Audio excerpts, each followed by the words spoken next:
नमस्कार दोस्तों, आप सभी का स्वागत है आपके अपने YouTube चैनल पर।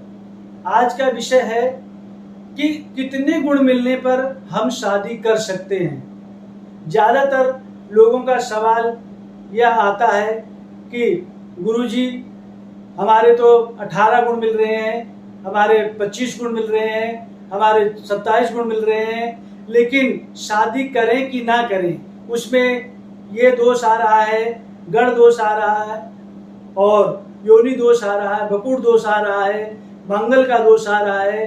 हम तो बड़े विचित्र संकट में मन पड़ा हुआ है कि कोई निर्णय तक ही नहीं पहुंच पा रहे हैं कि क्या करें और क्या ना करें। ये एक लोगों की समस्या नहीं है, मुझे तो प्रतीत होता है कि 100 में मतलब ये 99 लोगों की समस्याएं हैं। तो आज इसी समस्या के ऊपर हम यह वीडियो लेकर के आप लोगों के समक्ष प्रस्तुत हुआ हूं और मुझे विश्वास है कि मेरा यह वीडियो जब आप देख लेंगे और समझ जाएंगे तो आपकी शंका का समाधान अवश्य हो जाएगा। तो दोस्तों, आजकल संसार में बहुत ज़्यादा भ्रांतियां फैली हुई हैं और उस भ्रांतियों के कारण भी कई बार हम अच्छे निष्कर्ष पर नहीं पहुंच पाते। तो आइए हम उन्हीं सब समस्याओं का समाधान लेकर के आज आप लोगों के सामने उपस्थित हुआ हूं। मुझे पूर्ण विश्वास है कि आपकी ये समस्या अवश्य सुलझ जाएगी। आइए हम जानते हैं कि कितने गुण मिलने पर हमें विवाह करना चाहिए। कुंडली मिलाते समय सर्वप्रथम लड़का और लड़की की जब हम कुंडली मिलाते हैं तो हमें यह ध्यान में रखना है कि दोनों की कुंडली मांगलिक है या नॉन मांगलिक है। अगर हम इस निष्कर्ष पर पहुंच जाते हैं, कई बार सवाल ऐसा भी आता है कि गुरुजी मेरा लड़का तो मांगलिक है लेकिन लड़की मांगलिक नहीं है, अब हम विवाह करें या ना करें। ये बहुत सारे सवाल आते रहते हैं। तो आइए सर्वप्रथम मैंने बताया कि कुंडली देखते समय इसका अवश्य ध्यान करना चाहिए कि दोनों मांगलिक हैं या नहीं मांगलिक है। अब गुण कितने मिलने चाहिए?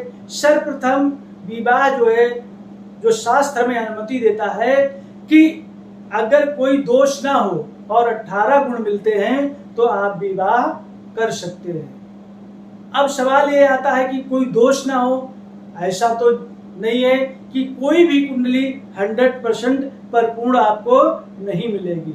जब कोई भी कुंडली 100% हमें परिपूर्ण नहीं मिल रही है तो उसके लिए हम क्या करें? यही तो समस्या है और इसी समस्या का हमें समाधान चाहिए। तो आइए दोस्तों, हम इस समस्या का समाधान आपको बताते हैं कि किस प्रकार से करना है। सर्वप्रथम हमें यह देखना है कि मान लीजिए किसी जातक की कुंडली में 18 गुण मिलते हैं, लड़का और लड़की दोनों मांगलिक हैं अथवा दोनों ही नॉन मांगलिक है, और उसमें हमें सर्वप्रथम देखना है कि उनकी राशि मैत्री मिल रही है कि नहीं मिल रही है। अगर राशि मैत्री मिल रही है और नाड़ी दोष मिल रहा है और जो है तो अगर ऐसा मिल रहा है और दोनों मांगलिक हैं अथवा बिना मांगलिक हैं तो आप 18 गुण में शादी कर सकते हैं। शर्त उसमें एक है कि दोनों की राशि मैत्री अवश्य मिलना चाहिए। अगर राशि मैत्री मिल जाती है तो शादी करने में कोई आपको दोष नहीं है। ठीक इसी प्रकार से अगर 36 में से 27 गुण मिलते हैं या 28 गुण मिलते हैं और 28 गुण मिलने पर एक की कुंडली मांगलिक है और दूसरे की कुंडली मांगलिक नहीं है, अथवा राशि मैत्री दोष आपस में नहीं मिल रहा है और नाड़ी दोष भी आपस में नहीं मिल रहा है, तो आपको 27 या 28 गुण मिल जाने पर भी विवाह शास्त्र अनुमति नहीं देता। विवाह करने के लिए शास्त्र अनुमति नहीं प्रदान करता। इसलिए इस बात को हमें अवश्य में ध्यान रखना चाहिए कि गुण ही सर्वोपर नहीं है। अगर किसी का गुण 32 मिल जाता है 36 में से और उसके जब तक ग्रह नहीं मिलते, उसके राशि मैत्री नहीं मिलती, उसके गण नहीं मिलते, उसकी योनि नहीं मिलती, दोस्तों सर्वप्रथम तो हमें कुंडली में देखना चाहिए कि वर और वधू अर्थात लड़का और लड़की की योनि क्या है। अगर योनि नहीं मिल रही है तो आगे संतान में प्रॉब्लम आएगी, संतान होने में दिक्कत आएगी। तो हमें कुंडली में बहुत सारी चीजें देखना पड़ता है, तब जाकर के हम निष्कर्ष पर पहुंच पाते हैं कि ये कुंडली विवाह के योग है और ये कुंडली विवाह के योग नहीं है।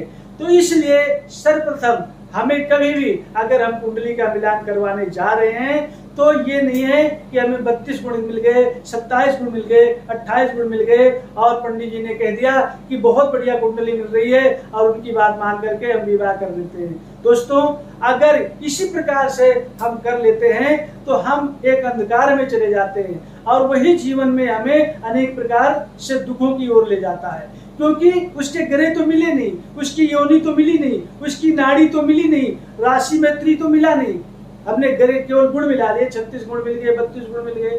तो इस प्रकार से जो है अगर आप कुंडली में परिपक्व कुंडली को मिलाना है और जीवन को सही तरीके से निर्वाह करना है तो हमें कुंडली मिलान के साथ, गुण मिलान के साथ साथ उन ग्रहों को भी मिलाना है, जिससे हमारे जीवन को आगे ले जाने में सहायता मिलती है।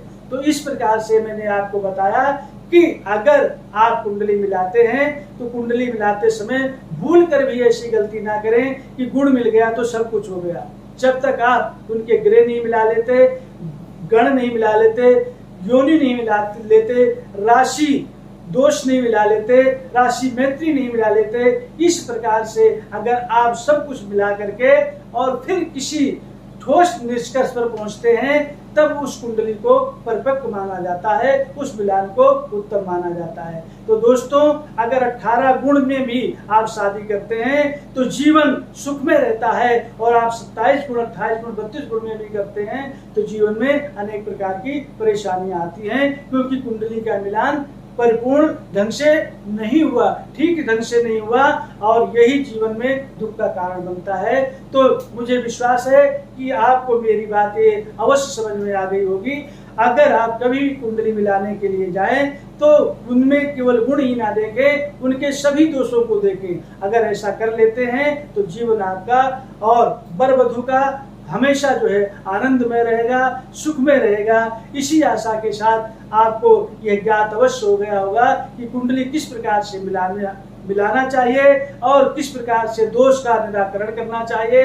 दोस्तों, एक बात मैं आपको बता देना चाहता हूं कि अगर कुंडली मिलाते समय 27 गुण, 26 गुण, 28 गुण या 18 गुण मिलते हैं और कोई दोष आ रहा है तो उस दोष को आप छोटे से विधान के द्वारा शांत करवा सकते हैं और शांत करने के बाद अगर विवाह करते हैं तो वो विवाह भी उत्तम और शुभ माना जाता है। इसी आशा के साथ मैं इस वीडियो को यहीं पर समाप्त करता हूं। मुझे पूर्ण विश्वास है कि ये बात आपको अवश्य समझ में आ गई होगी और ये बात आपको अच्छी लगे तो आप कृपया कमेंट में हर हर महादेव अवश्य लिखेंगे। और अगर आपको ऐसी किसी प्रकार की कोई समस्या है तो मेरा कॉन्टेक्ट नंबर वीडियो के स्क्रीन पर आपको मिल जाएगा।